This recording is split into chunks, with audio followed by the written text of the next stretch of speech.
Welcome back to Groundbreaker, friends. It's time to talk about the technology and science of the galaxy here in Outer Worlds, and Spacer's Choice has you covered. So, if you're tired of the best and are ready to try the rest, go hit subscribe. As a warning, this video contains spoilers for the story of the Outer Worlds. Alright, let's get into it. Looking in at the Outer Worlds, you might take away that political corruption, corporate mismanagement of resources, and personal greed have turned a functioning society into a dystopia of inequality. Technically, you'd be right, but there's a lot of history to unpack before we get to that point, including several disastrous turns of fate that caused the colonies to turn to desperate measures for survival. With thousands frozen in suspended animation to preserve food stores and what's left owned by companies who keep their employees as indentured servants, things are, well, not going quite as well as they could be. I won't be unpacking a great deal of that history here today, but it's the technology and science that's developed in the time between now and then that's allowed even the possibility of leaving Earth and colonizing distant planets to become a reality. The sciences have progressed far enough that the tools at our disposal are not fundamentally distinct from what even we today might call magic. We can slow time, create substances with incredible properties, and alter ourselves in ways we never thought possible. Science and technology are inextricably linked, and the tools we use to affect the world around us in these ways are changing all the time, from shrink rays to plasma launchers, stasis tubes to lightspeed engines. The engineers of the Outer Worlds have more than enough to keep their hands full and, if they play their cards right, find work for some enterprising captain or pirate, as a random example. Of course, it's hard to compare the old with the new. Communication with the homeworld, Earth, has been sporadic when possible, mostly non-existent. The Halcyon Colonies have had to turn to those within for leadership, and only those with power and influence were able to step into the role. The corporations. It sure doesn't start with the corporations we know today, though they have shaped the technological and scientific landscape that we see when we first set foot on Terra 2.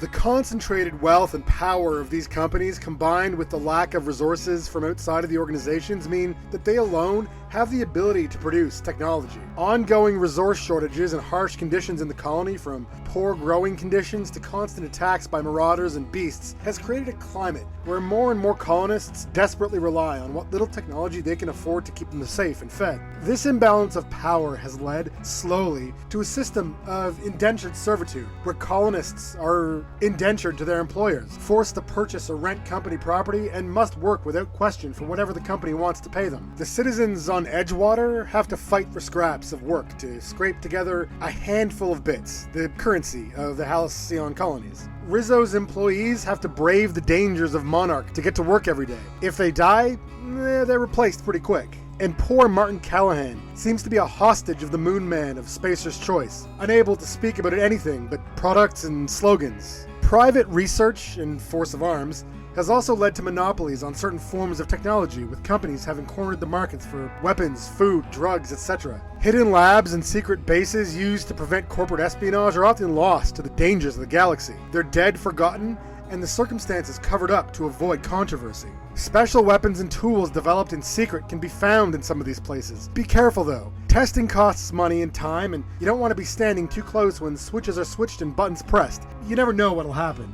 Still, there are some pockets of civilization among the stars, often wearing masks of luxury to hide the seedy underbelly of corruption and intrigue, but, a comfy chair is a comfy chair, right? While spacers tend to prefer places like Fallbrook and the many useful services provided by the Groundbreaker, those who work less and enjoy more leisure can often be found in Byzantium, or if they have the bits, Eridanos. Grand hotels and sparkling fountains, lushly carpeted facilities to entertain, gardens and orchards, and prime hunting grounds. Of course, these places all rely on company tech and the labor of workers who often go unseen in back rooms and dingy corridors. For anyone willing to traverse these back rooms and who isn't averse to a little danger, there is money to be made here. If you can manage it, working as a freelancer can be a better option if you don't mind getting your hands dirty and the sound of incoming gunfire. If you survive, you'll usually have enough bits to pay for some mostly decent medical care and have some left over for, a drink afterwards. In fact, medicine isn't that hard to come by for those out adventuring in the colonies. Sure, you can buy some drugs from your local store, but you're much more likely to find them lying around near marauder bases and stashed away in hidden chests. With the use of the state-of-the-art medical inhaler, you can really be your own doctor Knowing what drugs to use can be important, but bashing a bunch together and hoping for the best can also work. Usually. You can combine a number of drugs in your inhaler and administer them quickly in an emergency, something that would otherwise require a professional doctor to prescribe. Not on Halcyon, as long as you've got the bits. You can pop in some adrenos, always popular, add some Toxifree to cut down your reaction to hazardous chemicals, or some meat, if you want to inhale your food, I guess. Anyway, the sciences in the Halcyon Colony have given us some highly useful tools, as well as some of questionable value. As stated earlier, you can often find experimental weapons locked up in abandoned or sometimes not entirely abandoned labs. These weapons use some of the most cutting-edge scientific research to do things previously thought impossible, and sometimes they probably should have remained that way. Weapons like the gloop gun and the mind control ray can put some real power in your hands if you have the knowledge to use them. A scientist working on Eridanos has developed a discrepancy analyzer, a tool which can search for statistically unlikely circumstances and help a discerning inspector to figure out what they mean. Finally, you don't have to taste every clue you find, unless you really want to.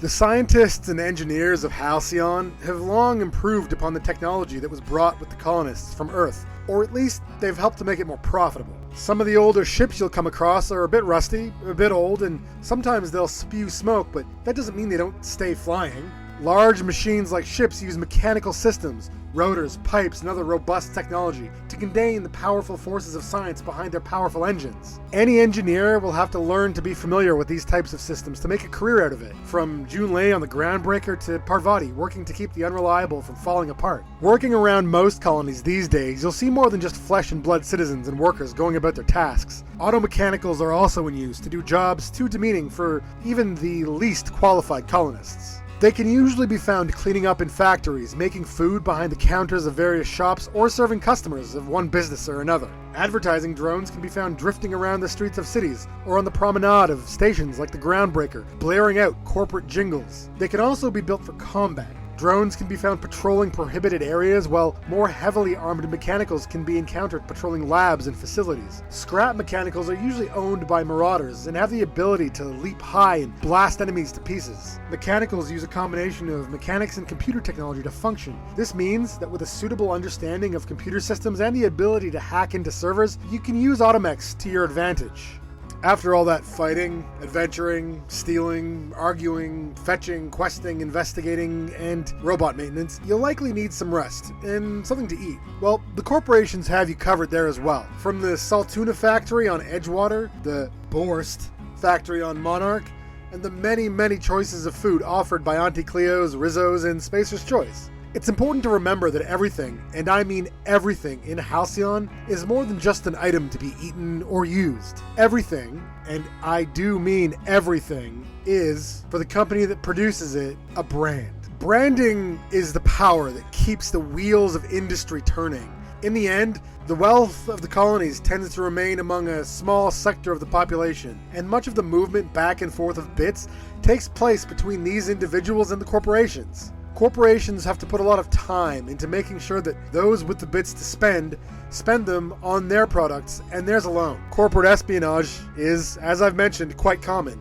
So is sabotage among rivals. Your products become the face of the company, and each of them will attract different customers. This goes beyond products, however, and, not unlike today, every person who can make a brand of themselves can amass a following. Characters like Halcyon Helen and Black Hole Birdie, for instance, are so well known among the colonists for the roles they play, a serial star and a tossball player, that the minutiae of their private lives goes unseen while their faces are plastered on posters and displayed on screens across the colonies. While bits are the primary currency in Halcyon, the real medium of exchange is reputation. Companies use these characters to advertise their own goods, and so the cycle of advertising and business continues, even while things continue to deteriorate. Those living in places like Byzantium and Eridanos will feel the effects of the crash much later than those living in Edgewater or Stellar Bay, for instance, but they will feel it nonetheless if something isn't done. Resources are running out.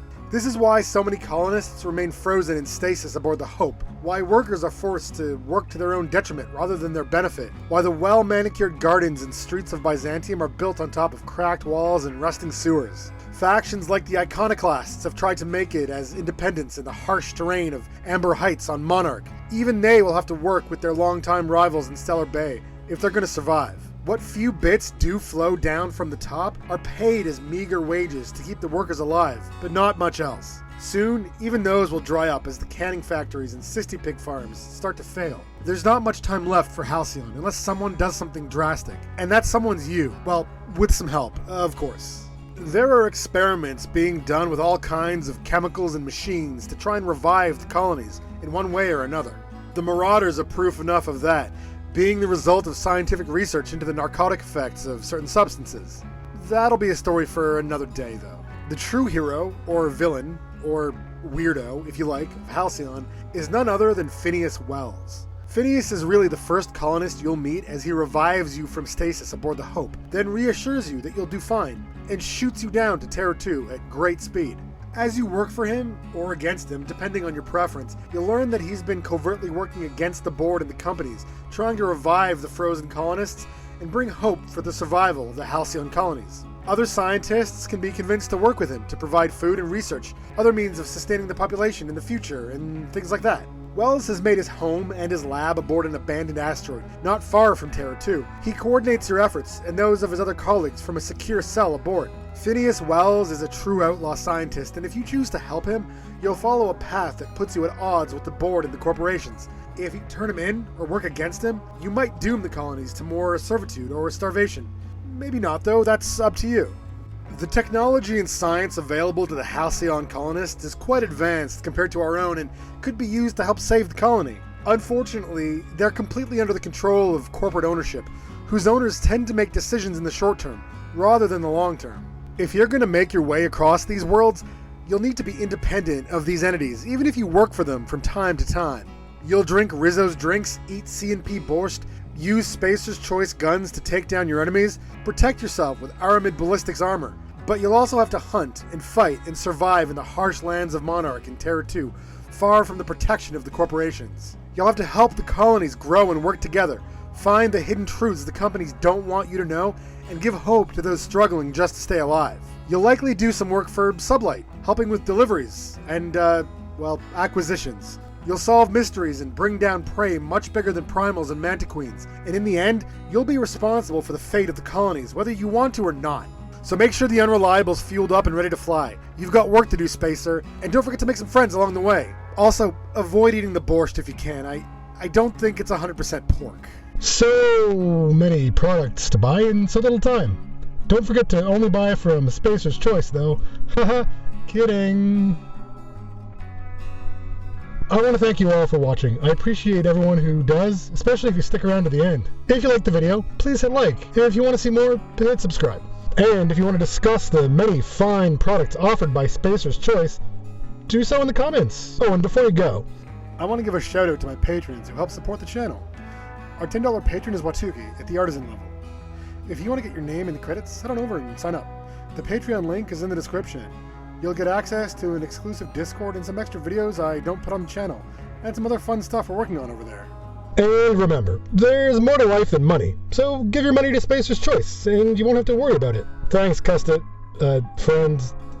friends. Bye, Internet.